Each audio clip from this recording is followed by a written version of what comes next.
होता वो भी लहू लाल जो गीधड़ से डर जाता है, होता वो भी लहू लाल जो शेर से लड़ जाता है, लेकिन जो मृत्यु को भी ललकारे वो लहू राजपूत का होता है, वो लहू राजपूत का होता है। आदरणीय निर्णायक मंडल एवं सभा में उपस्थित सभी श्रोतागणों को मेरा नमस्कार।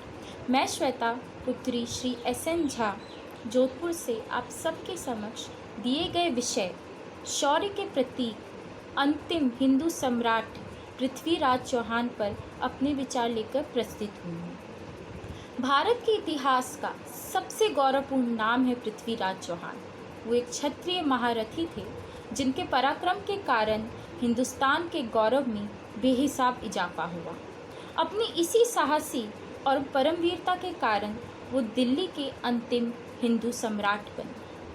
अंतिम हिंदू सम्राट होने के बावजूद उन्होंने अपनी कर्म निष्ठा में कदापि कमी नहीं रखी, बल्कि मातृभूमि पर तन मन निछावर करने के लिए वो तत्पर तैयार रहते थे। इसलिए तो वो सदा कहते थे, क्षत्रिय धर्म सर्वोपरि। पृथ्वीराज चौहान को पृथ्वीराज तृतीय के नाम से भी जाना जाता है।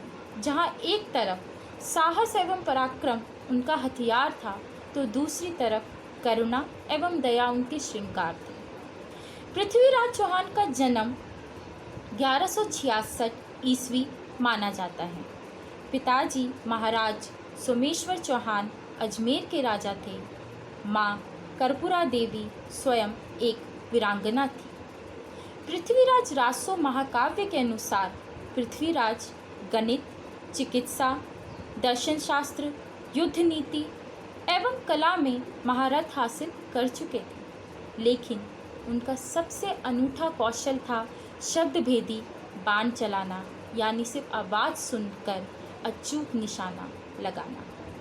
जिस इंसान को इतिहास के पन्नों पर अमर होना था, विधाता ने बालपन से ही उसकी राह में कई कांटे बिछा दिए। मात्र 11 साल की उम्र में ही सर से पिता की छांव चली गई और साम्राज्य की जिम्मेदारी उनके कंधों पर आ गई। किंतु कूटनीति से लेकर मंत्री परिषद के गठन तक मां ने अपने वीर सपूत का साथ कभी ना छोड़ा।